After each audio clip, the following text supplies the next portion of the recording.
प्यारे साथियों, आप सभी का स्वागत करता हूं अपनी एमआरएस स्टडी परिवार में। तो डियर, यहाँ पे आज की इस वीडियो में मैं यहाँ पे बात करने वाला हूं एक इम्पॉर्टेंट अपडेट जो कि आपके साथ मैं शेयर किया था, जो कि था आपका post graduation engineering admission counselling PGEAC के रिगार्डिंग। तो कल मैंने इसके रिगार्डिंग जो है नोटिस आपके साथ शेयर किया था, और आपको जो है उस नोटिस में देखने के बाद, पढ़ने के बाद, समझने के बाद कई सारे डाउट्स निकल कर आए हैं। तो जो भी आपके डाउट्स थे, वो सारे डाउट्स आज क्लियर करने वाला हूं, क्योंकि आज आपका जो है 28 नवंबर हो गया, और 29 नवंबर से आपका जो है काउंसलिंग स्टार्ट होने वाला है। उसके बारे में हम बात करेंगे। तो सबसे पहला यहाँ पे जो कमेंट आया है, वो यहाँ पे बताया जा रहा है कि सीट मैट्रिक्स कब आएगा। देखो डियर, सीट मैट्रिक्स तो आ जाना चाहिए था, बट अभी तक आया नहीं है ना। बीसीसी बोर्ड के ऑफिशियल वेबसाइट पे भी अगर आप विजिट करोगे, तो आप यहाँ पे देख पाओगे कि आपका सीट मैट्रिक्स अभी तक जारी नहीं किया गया है।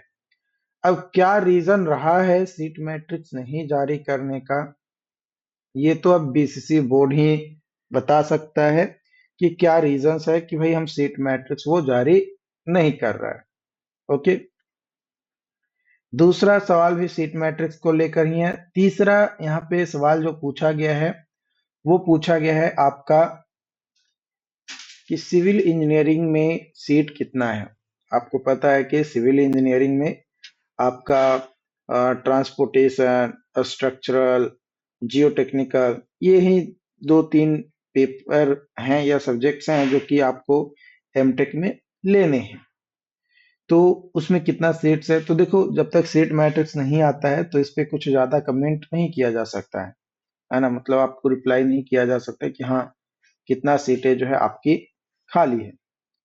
उसके बाद यहाँ पे चौथा सवाल की ओर बढ़ते हैं। तो चौथा सवाल यहाँ पे बोला जा रहा है, in case of reshuffle admitted candidate through PGEAC 2024 first round counselling has to bring admission receipt and bonafide certificate from the principal of concerned institute that he is bona fide a student of the institute, and following document list of document is deposited in the institution. First, uh, get scorecard if applicable, rank card of PGAC 2024 for second counseling, passing certificate, marksheet, admit card of matric and equivalent, और भी कई सारे document के बारे में बोला गया है। तो what about the fees, do candidate has to deposit college admission fee again if they have taken admission in first round counseling and again wanted to participate in second round counseling।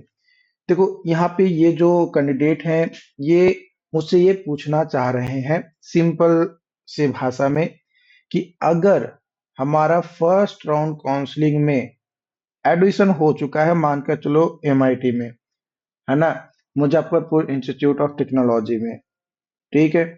अब first round में उनका admission हो गया, तो उन्होंने जो भी admission charges हैं, है ना, चाहे वो 12,000 हो, 15,000 हो, 20,000 हो, देखो अलग अलग कॉलेजेस का चार्जेस थोड़ा बहुत वेरी करता है।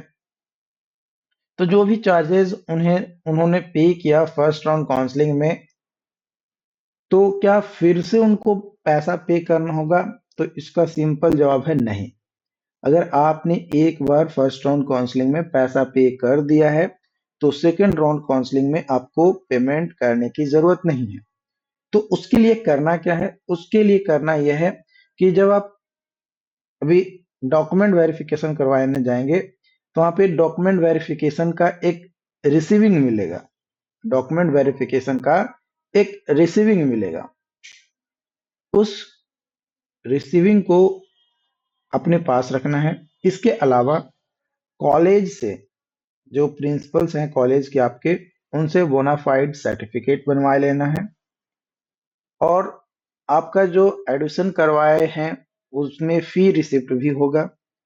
तो जो स्लिप है ना, पेमेंट का, कि आपने इतना पैसा कॉलेज को पे किया है, वो मतलब बेसिकली 3 पेपर आपके पास हो गए।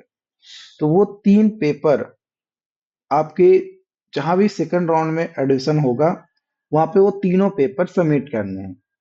वो तीनों पेपर आपको सबमिट करने हैं। तो जो अमाउंट है वो डायरेक्टली कॉलेज जो है दूसरे कॉलेज के अकाउंट में ट्रांसफर कर देगा। एक तो ये तरीका होता है जो कि ज्यादातर कॉलेज में सेम प्रोसेस फॉलो होता है। कुछ कॉलेजेस में होता क्या है कि वो आपसे पहले फी मांग लेती है, और फिर जिस कॉलेज में आपका फर्स्ट राउंड काउंसलिंग में एडमिशन हुआ है, उस कॉलेज से आपको पैसा बाय कैश, चेक के थ्रू आपको मिल जाता है। ठीक है। तो ये दोनों ही केसेस में आपको क्या करना होगा, कॉलेज से कांटेक्ट करना होगा। कॉलेज आपका क्या पैसा डायरेक्ट आपके दूसरे जो नए कॉलेज आपको मिलेंगे उसमें पैसा ट्रांसफर करेगा, या फिर आपको पर्सनली से देगा। अगर आपको पर्सनली देने की बात करेगा तो उसमें थोड़ा टाइम ज्यादा लगेगा। लेकिन जब वो कॉलेज को हैंड ओवर करेगा, जिस नए कॉलेज में आपका एडमिशन होता है, तो वो विद इन 1 वीक वो काम प्रोसेस हो जाता है। लेकिन जब आपको कैश में देगा, जब आपको पैसा रिटर्न करेगा, तो उसमें थोड़ा टाइम लगता है। ठीक है। तो आपको दोबारा पेमेंट तो करने की जरूरत नहीं है एडिशन फी कॉलेज में, बट वो कॉलेज का क्या टर्म्स कंडीशंस है उसके ऊपर भी आपका डिपेंड करता है। ज्यादातर आपको पेमेंट करने की जरूरत नहीं पड़ती है।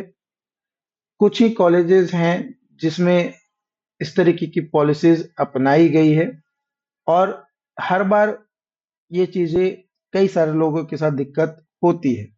लेकिन ज्यादातर कॉलेजेस में direct college to college transfer हो जाता है, क्योंकि एमटेक में जो अमाउंट है एडमिशन का, वो छोटा मोटा अमाउंट नहीं है कि भाई 2-3 हजार रुपया देकर जो है एडमिशन करवा लिए।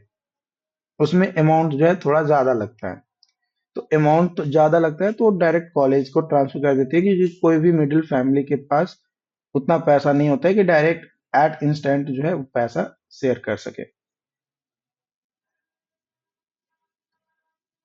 ओके।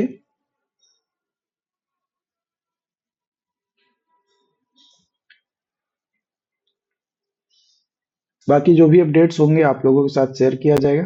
Thank you.